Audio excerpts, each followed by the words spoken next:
Global skill development mission में आपका स्वागत है। मेलिंग डिटेल्स में मैंने उनका एड्रेस टाइप कर दिया है और फाइनली यहाँ एक्सेप्टेंस का जो मैसेज है यहाँ मैं यस कर देता हूँ। मेरे पास डिम्पल ट्रेडर्स का अकाउंट तैयार हो जाएगा। इसी तरह से धर्मवीर एंड कंपनी का अकाउंट में क्रिएट कर लेता हूँ। फिर से जो है ये डेटर्स है नॉर्थ स्टेट डेटर्स के अंतर्गत है और बेसिक इन्फॉर्मेशन वही है। मेलिंग डिटेल्स हमने फिल कर दी है। स्टेट इनका पंजाब है, टैक्स इन्फॉर्मेशन खाली है इनकी और यहाँ से इसे मैं एक्सेप्ट करके यस कर देता हूँ।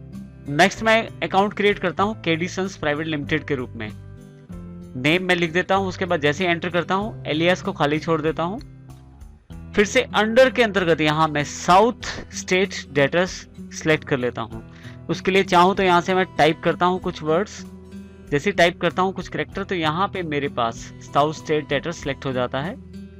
मैं यहाँ से इसे एंटर प्रेस करके चुन सकता हूँ। उसके पश्चात देखिए केडी सन्स प्राइवेट लिमिटेड की बेसिक डिटेल भरने के बाद फिर से मैं एक्सेप्टेंस यहाँ यस कर देता हूँ। इनमें सबसे खास बात सिर्फ यही रही है, इस बार साउथ स्टेट डेटर्स के अंतर्गत मैंने केडी सन्स प्राइवेट लिमिटेड की लेजर बनाई है। यहाँ से मैं जैसे यस करता हूँ मेरा केडी सन्स प्राइवेट लिमिटेड का अकाउंट तैयार हो जाता है। अब एक और अकाउंट जो लास्ट अकाउंट है उसको तैयार करते हैं हम। मैं यहाँ डीडीएन कंपनी जो है उसका नाम रख देता हूँ जो हमारे डेटर्स का नाम है और इसी तरह से अंडर साउथ स्टेट डेटर्स के अंतर्गत मैं इसे ग्रुप निर्धारित करता हूं। इसका जैसे ही मैं एंटर करता हूं maintain balances bill bye bill yes कर देता हूं। इसके अतिरिक्त यहाँ मेलिंग डिटेल्स में एंटर कर देता हूं। देखिए जैसे ही मैं यहाँ एंटर करता हूं कर्सर आगे आगे जा रहा है। मैं चाहूं तो इस कर्सर को पीछे लाने के लिए शिफ्ट टैब का सहारा ले सकता हूं। शिफ्ट प्रेस करके रखें और टैब प्रेस करें तो आप पिछले ऑप्शन को सिलेक्ट कर लेंगे। जैसे देखिए पीछे मैं एड्रेस पे आ गया हूँ। अब मैं यहाँ फिर से अपनी एड्रेस डिटेल भर देता हूँ। फाइनली देखिए सारी डिटेल भरने के बाद यहाँ एक्सेप्टेंस में आके मैं यस कर देता हूँ तो मेरे पास मेरा डीडी कंपनी का अकाउंट भी तैयार हो जाता है। तो इस तरह से हमने अकाउंट्स बनाए हैं जिसमें डेटर्स के लिए हमने साउथ स्टेट डेटर्स और नॉर्थ स्टेट डेटर्स को अलग अलग ग्रुप्स के अंतर्गत प्रयोग किया है। अब हम देखते हैं उनका कैसे प्रयोग किया जाएगा। इसके लिए सबसे पहले मैं एस्केप प्रेस करता हूँ लेजर क्रिएशन स्क्रीन से बाहर आने के लिए। क्विट को मैं यस कर सकता हूं या दोबारा एस्केप प्रेस करूं तो मेरे पास लेजर्स की जो स्क्रीन है अवेलेबल हो जाएगी। अभी मैं यहां से बैक आ जाता हूं एस्केप करके। अकाउंट्स इन्फो की जो स्क्रीन है वो आ जाएगी। फिर से एस्केप कर लेता हूं तो मैं गेटवे ऑफ टैली पर आ जाता हूं। यहां पे देखिए रिपोर्ट्स के अंतर्गत डिस्प्ले का एक ऑप्शन अवेलेबल है। मैं इसे क्लिक कर लेता हूं। इसे मैं सिलेक्ट कर लेता हूं। डिस्प्ले मेन्यू जो मेरे पास अवेलेबल हो गया है इसमें से मैं ट्रायल बैलेंस चेक कर लेता हूं। ट्रायल बैलेंस पे एंटर करें। आपके पास यहाँ पे ध्यान दें तो एक छोटा सा ट्रायल बैलेंस अवेलेबल हो गया है जिसमें आपके पास कुछ अकाउंट्स दिए गए हैं जैसे capital account, current liabilities, fix assets, current assets और यहाँ पे उनका टोटल नीचे ग्रैंड टोटल प्रदान किया गया है।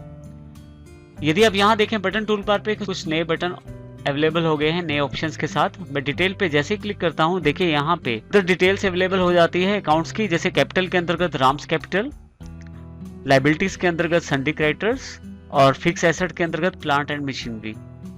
इसी तरह से मेरे पास सन्डी डेटर्स भी हैं।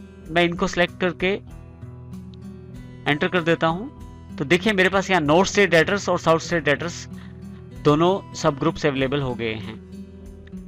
अब यदि यहां मैं फिर से यहां पे डिटेल्ड वाला बटन प्रेस करूं तो कि मैंने ग्रुप्स बिहेव लाइक सब लेजर के ऑप्शन को यस किया था वो नॉर्थ स्टेट डेटर्स से और जिसमें मैंने नो किया था साउथ स्टेट डेटर्स से। यदि आप यहां ध्यान दें तो ग्रुप जो कि मैंने बिहेव लाइक सब लेजर्स को यस किया था वहां किसी भी तरह की डिटेल अवेलेबल नहीं हुई है, जबकि जहां ग्रुप्स बिहेव लाइक सब लेजर नो किया था जो कि साउथ स्टेट डेटर्स है वहां पे मेरे पास डिटेल अवेलेबल हो गई है। तो इसका अर्थ ये हुआ कि यदि आप यस करें ऑप्शन को तो आप समरी रिपोर्ट देखते हैं और यदि आप नो करें तो वहां पे आपके पास डिटेल रिपोर्ट अवेलेबल हो जाती है। इस तरह से आप ऑप्शन को यस या नो करके अपने अकॉर्डिंग चुनाव कर सकते हैं। यहाँ से मैं एस्केप करता हूँ, मेरे पास ट्रायल बैलेंस की स्क्रीन अवेलेबल हो जाती है। फिर से एस्केप प्रेस करता हूँ, डिस्प्ले मेन्यू अवेलेबल हो जाता है। फिर से एस्केप करता हूँ, मैं गेटवे ऑफ टैली पे आ जाता हूँ। हम अभी दो लेजर्स और बनाएंगे जिसमें एक टेलीफोन एक्सपेंसेस है जो कि हमारे इनडायरेक्ट एक्सपेंसेस ग्रुप के अंतर्गत आएंगे। इसी तरह से बैंक इंटरेस्ट है जो हमें बैंक से मिलता है, तो ये जो बैंक इंटरेस्ट है हमें इनडायरेक्ट इनकम के अंतर्गत ये ग्रुप में आएगा। अब हम इन दोनों अकाउंट्स को बनाएंगे। पहले किसी भी तरह के एक्सपेंसेस या इनकम से रिलेटेड अकाउंट बनाने के लिए भी हमें उनकी लेजर्स जनरेट करनी पड़ती है। इसके लिए मास्टर्स पे अकाउंट्स इन्फो पे क्लिक करें आप। अकाउंट्स इन्फो को सिलेक्ट करने के पश्चात लेजर को सिलेक्ट करें। यहां पे आप सिंगल लेजर के अंदर क्रिएट बटन पे जैसे ही आप सिलेक्ट करेंगे आपके पास लेजर क्रिएशन स्क्रीन अवेलेबल हो जाएगी। यहां पे आप अपना एक्सपेंसेस और इनकम से रिलेटेड अकाउंट बना सकते हैं। एक्सपेंसेस और इनकम से रिलेटेड लेजर आप बना सकते हैं। जैसे मेरे पास एक्सपेंसेस से रिलेटेड अकाउंट है टेलीफोन एक्सपेंसेस, क्योंकि इनडायरेक्ट एक्सपेंसेस है तो मुझे इसको इनडायरेक्ट एक्सपेंसेस हेड के अंतर्गत रखना पड़ेगा। इसके लिए मैं अकाउंट बनाता हूं। पहले टेलीफोन एक्सपेंसेस टाइप करें, नाम में एलियास आप चाहें तो दे सकते हैं। अंडर पे जैसे ही आता है आप यहां से ग्रुप सेलेक्ट कर सकते हैं, क्योंकि टेलीफोन एक्सपेंसेस जो है प्रॉफिट एंड लॉस की आइटम है और ये हमारे इनडायरेक्ट एक्सपेंसेस के अंतर्गत आते हैं, तो इनडायरेक्ट एक्सपेंसेस यहां से मैं चुन लेता हूं। इसके पश्चात ओपनिंग बैलेंस यदि है तो आप दे सकते हैं। अभी मेरे पास कोई भी ओपनिंग बैलेंस नहीं है इसका, तो मैं यहां से एक्सेप्ट कर लेता हूं, जिससे मेरे पास टेलीफोन एक्सपेंसेस का अकाउंट या लेजर जनरेट हो जाती है। इसी तरह से बैंक इंटरेस्ट है जो आपका बैंक से मिलता है आपको, वो हमारी इनडायरेक्ट इनकम है। मैं उसका अकाउंट बनाता हूं। अब बैंक इंटरेस्ट में नाम दे देता हूं उसका, एलियास में आप चाहे तो दे सकते हैं। यहां आप बताएंगे कि किस ग्रुप के अंतर्गत आपका बैंक इंटरेस्ट आता है। तो मेरे पास ये जो ग्रुप है इनडायरेक्ट इनकम के अंतर्गत आता है। इनडायरेक्ट इनकम्स को मैं सिलेक्ट करके एंटर कर देता हूं। ओपनिंग बैलेंस यदि आपके पास है तो आप दे सकते हैं। अभी कोई भी मेरे पास ओपनिंग बैलेंस अवेलेबल नहीं है, मैं इसे खाली छोड़ देता हूं। जैसे ही ये एंटर करता हूं मेरे पास एक्सेप्टेंस का मैसेज आ जाता है, मैं इसे यस कर देता हूं। तो इस तरह से मेरे पास ये दोनों अकाउंट अवेलेबल हो गए हैं।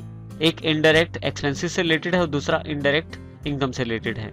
मैं एस्केप करके यहां से लेजर मेन्यू पे आ जाता हूं। यहां से एस्केप करके फिर से मैं अकाउंट्स इन्फो पे आ जाता हूं। फिर से एस्केप करके देखिए मैं गेटवे ऑफ टैली पे आ जाता हूं। यदि आप काफी सारे अकाउंट्स बनाना चाहते हैं और उसमें लगभग सभी या बहुत सारे अकाउंट्स किसी एक खास ग्रुप से संबंधित हैं, तो आप इन अकाउंट्स को बजाय सिंगल लेजर के बनाने के आप मल्टीपल लेजर से एक साथ बना सकते हैं। इसके लिए आप गेटवे ऑफ टैली के अंतर्गत मास्टर्स में अकाउंट्स इन्फो को सिलेक्ट करें। यहां आप अकाउंट्स इन्फो के अंतर्गत लेजर्स को सिलेक्ट करें। देखिए आपके पास ऊपर सिंगल लेजर ऑप्शन है जिसका हमने अभी अभी अध्ययन किया है, और मल्टीपल लेजर्स नीचे वाला जो ऑप्शन है वो मल्टीपल लेजर्स का है। इसमें हम क्रिएट ऑप्शन को सिलेक्ट कर लेते हैं।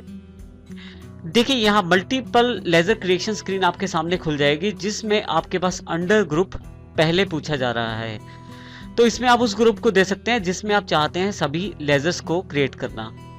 तो मैं चाहता हूं कि मेरी कुछ लेजर्स हैं जिनको मैं डायरेक्ट एक्सपेंसेस के अंतर्गत रखना चाहता हूं, और इसके लिए मैं डायरेक्ट एक्सपेंसेस यहां से ग्रुप सेलेक्ट कर लेता हूं।